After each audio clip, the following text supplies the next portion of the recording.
Building collapse has become a recurring incident in Lagos, a mega city where at times, just when one thinks the frequent cases of buildings caving in has become a history, a building suddenly collapses.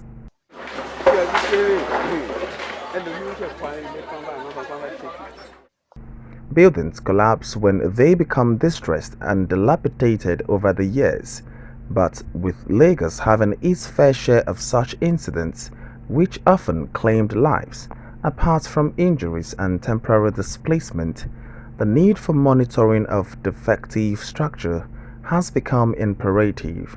Most of the buildings that are collapsing, most of them, they are developed by developers, by desperate developers who purchase land from original owners and develop for a period of, let's say, 20 to 25 years.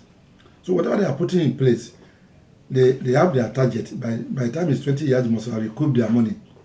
So they don't, most of them don't care about the structure they are putting in place, the stability, in terms of the quality of cement, quality of sand, gravel, and even use of professionals.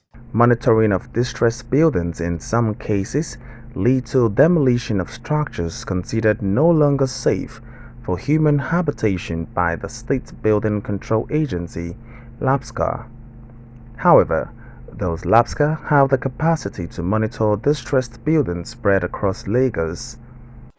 Anything that is not according to law and they feel that it's not good, they hold it to the government to call and report.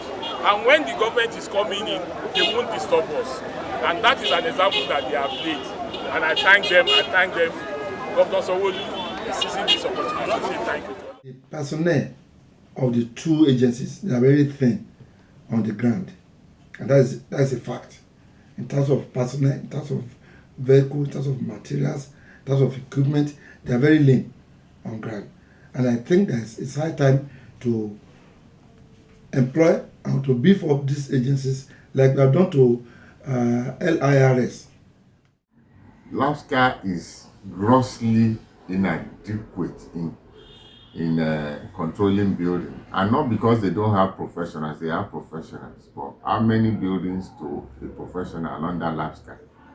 And so they can't do it effectively because they don't have the strength.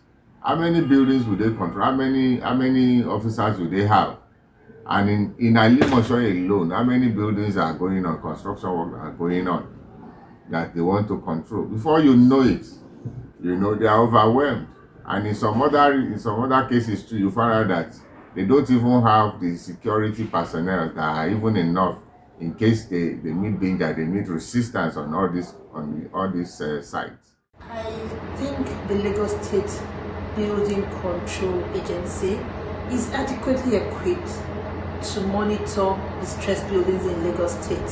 However, because Lagos State is a mega city that is constantly expanding, the agency also has to constantly increase its capacity. Through demolition of defective buildings is being vigorously pursued.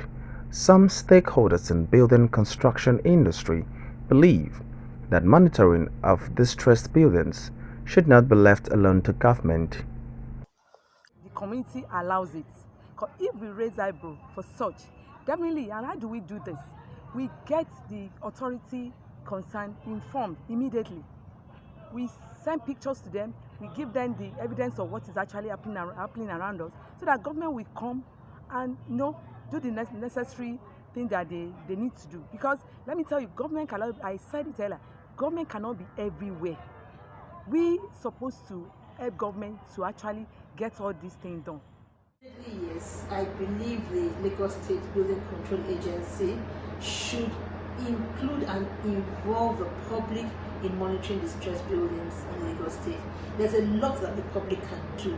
For instance, if any member of the public sees a distressed building, there should be a call line, there should be a customer control line, or a customer line that they can call to report distressed buildings. While it continues to monitor dilapidated buildings across the mega city, LAPSCA is making it clear that no building will be spared regardless of their location or personalities involved. Lagos State Building Control Agency have been going about identify all distressed buildings. All the existing structures and all ongoing are fit for habitation. Any distressed or dilapidated building that is not fit for habitation has to be removed. That's exactly what we are doing here. And all the statutory notices have been served. Most of the ones we are removing today, we've been on it for the past 4 or 5 years.